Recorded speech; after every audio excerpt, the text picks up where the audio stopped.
यो sir बढ़िया and it's Puneet Chaudhary. और हाँ, पूरी खिचड़ी बच हुई है इस स्टोरी लाइन में। मैं आपको शुरू से एक्सप्लेन करूँगा, इतनी डिटेल में आपको किसी ने भी एक्सप्लेन नहीं किया होगा। आप पिछले साल का भी एक्सप्लेन करूँगा पर बहुत मोटा मोटा।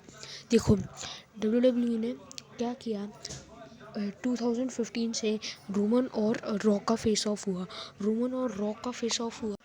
रॉक का फेस ऑफ हुआ तो सब लोग रोमन और रॉक देखना चाहते थे।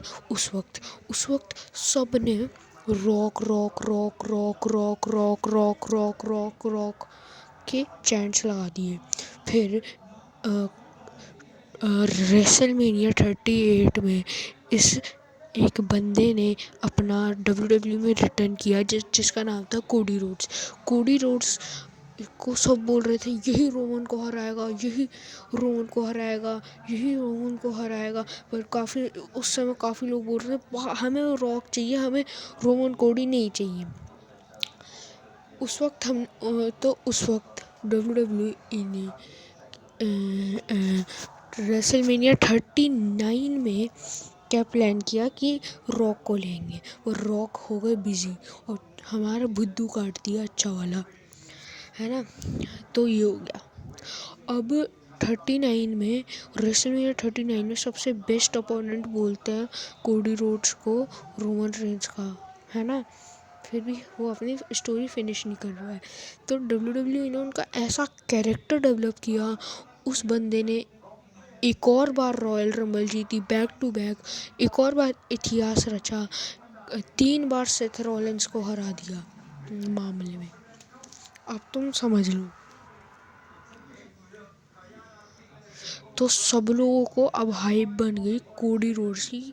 भाई अब यही, हमें कुछ नहीं चाहिए, ना हमें नहीं हमें रॉक चाहिए, ना हमें फलाना ढिकाना, कुछ भी नहीं चाहिए। हमें सिर्फ कोडी चाहिए रोमन के साथ में मैच में दोबारा। अब जो रॉक थे वो हो गए छुट्टी से फ्री, उन्होंने कर डाला रिटर्न और कोडी की अपॉर्चुनिटी खा गए तगड़ी तरीके से। अब कोडी की जो अपॉर्चुनिटी थी वो तो खा गए रॉक। अब लोगों को ट्विटर पर इतनी गंदी हेट फैली। खैर ये WWE का भी प्लान था, है ना, कि ऐसा ऐसा कर देंगे हम लोग, है ना। तो है ना, भाई 1952 से ये बिजनेस चलता आ रहा है, तो उन्हें इतनी तो पता ही है कि भैया यही होगा, जिसने ज़्यादा मेहनत की है उसको लोग बैक ही करेंगे, अंडरडॉग को सब लोग बैक ही करेंगे।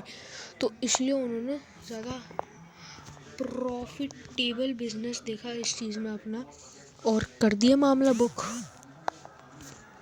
है ना। तो यही है ना मामला बुक। तो सबको चिढ़ मच गई। इंडिया में तो कुछ नहीं हुआ, इंडिया के लोगों को तो कोई भी मैच देख लेंगे, पर अमेरिका के लोग जिनकी WWE सुनती है एक्चुअली में ज़्यादा, तो उन्हीं को उनका मैच पसंद नहीं आ रहा था। विंस दद्दू तो अपने केस में फंस गए, विंस दद्दू को हटा दिया, TKO के जो चेयरमैन थे वो बन गया हमारे the people's champ, the most electrifying man in the all the sports entertainment, the Rock, Dwayne Douglas Johnson बन गए। अब देखो दिक्कत कहाँ गई। अब हमें कोडी देखना है और कोडी का मैच प्लान कर रहे हैं WWE वाले और सेथ के साथ। अब देखो चीज़ें कहाँ बिगड़ गई। रॉक को कुछ अपॉर्चुनिटी तो खानी ही नहीं थी, भाई, है ना। पर हाँ, पर भाई उन्होंने बस बहुत घोटाले में चल रही थी अभी जो कंपनी थी वो बहुत धंधा जो था उनका बहुत ज़्यादा घोटाले में चल रहा था। तो रॉक ने क्या किया, है ना, इनका मैच बना दिया क्योंकि ज़्यादा मेंबर आएंगे तो ज़्यादा पैसा होगा उनके पास में। पर भाई फिर लोग ना डेथ थ्रेट्स देने लग गए, जो भी थी रॉक की बेटी उनके लिए। अब रॉक को आ गया गुस्सा, उन्होंने चुल मचा दी एक इंटरव्यू में जाके। कोडी के फैंस की बेइज्जती कर दी उन्होंने थोड़ी सी। और जब प्रेस कॉन्फ्रेंस हुई तो सारे रेसलर्स के सामने उन्होंने खींच के थप्पड़ जड़ दिया, झापड़ मार दिया कोडी रोड्स को, जिसकी वजह से कोडी रोड्स को बहुत ज़्यादा गुस्सा आ गया, है ना। तो अब सुनो आगे की स्टोरी। अब देखो रोमन वर्सेस रॉक होने वाला था। रोमन वर्सेस रॉक एक दूसरे के खिलाफ होने वाले थे, पर अब रोमन रेंस और रॉक एक साथ हो चुके हैं गाइस। यस। और अब ये दोनों समोवन फैमिली का हुआ। अब कुछ लोग, है ना, पर सेथ आए थे फिर गुस्से में, है ना, कोडी को बचाने के लिए सेथ आए थे जब झापड़ मारा था रॉक ने। तो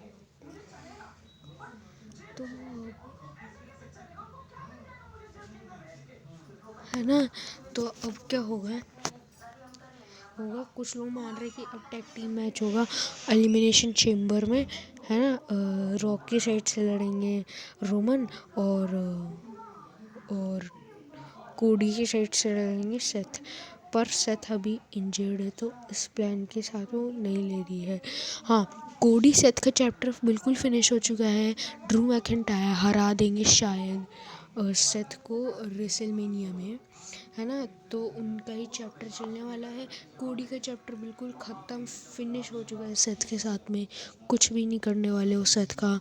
क्योंकि देखो इसके पीछे भी एक लॉजिक है गाइस, क्योंकि अगर सेथ को उन्होंने वापस हरा दिया तो 4th टाइम हार जाएंगे सेथ बिना हराए कोडी रोड्स को। कितनी कितनी शर्म की बात होगी ना गाइस, कितनी शर्म की बात होगी, है ना। कि भाई देखो तो ये बंदा चैम्पियन बनने के बाद भी उससे नहीं जीत पाया, तीन तीन चार बार हार गया उससे, है ना। ऐसे ऐसे हो जाएगा, कंट्रोवर्सी हो सकती है ना। पर अब देखो अब क्या होगा वो मैं आपको बताता हूँ। क्या पता स्पेशल गिफ्ट रेफरी हो जाए जैसे 1996 में हो जाए, क्योंकि रॉक एक कमीना आदमी है भाई, एक कमीना आदमी है भाई, किसी को भी भाई। ये बंदा मूवी के अंदर बोलता है 8-9 पंचेस खाऊंगा, इससे ज़्यादा मेरे को खिलाए मैं मूवी छोड़ के भाग जाऊँगा, मेरे पास ज़्यादा टाइम नहीं है। इतने भी अच्छे नहीं है हमारे ड्वेन डगलस जॉनसन्स, है ना। तो हाँ यही था। और हाँ अब शायद देखो एलिमिनेशन चेम्बर को बहुत मैच कार्ड बिगड़ चुका है। अब क्या ही करवाएंगे वो एलिमिनेशन चेम्बर में। तो भाई ज़्यादा पैसे ज़्यादा रुपया लाने के लिए उन्हें चाहिए होगा the Dwayne Douglas Johnson, the people's champ, the most electrifying man in the all the sports entertainment, the Rock भाई। क्योंकि अगर ये बंदा नहीं आया ना तो एलिमिनेशन चेम्बर की वाट लग जाने वाली है। अब कोडी रोड्स अपना बदला तो लेंगे और डिथ्रोन कर देंगे द रॉक को एलिमिनेशन चेम्बर पर्थ में, और फिर जाएंगे रेसलमेनिया 40 में रोमन की स्टोरी ख़त्म करने के लिए, फिर ख़त्म भी कर देंगे। अब देखो अगर ड्रू की बात आए, ड्रू मैकिंटायर की, तो वो तो हरा देंगे आराम से सेथ को शायद, है ना। और भाई सच में हरा देंगे, है ना। और देखो रोमन तो हारेंगे ही हारेंगे, क्योंकि WWE इंटरनल जो लोग हैं उन्हें भी ऐसा लग रहा है कि अब भाई हो गया बस अपना, अब भाई इस बंदे को जाना है तो फ्री करो, नक्की करो अब इसको।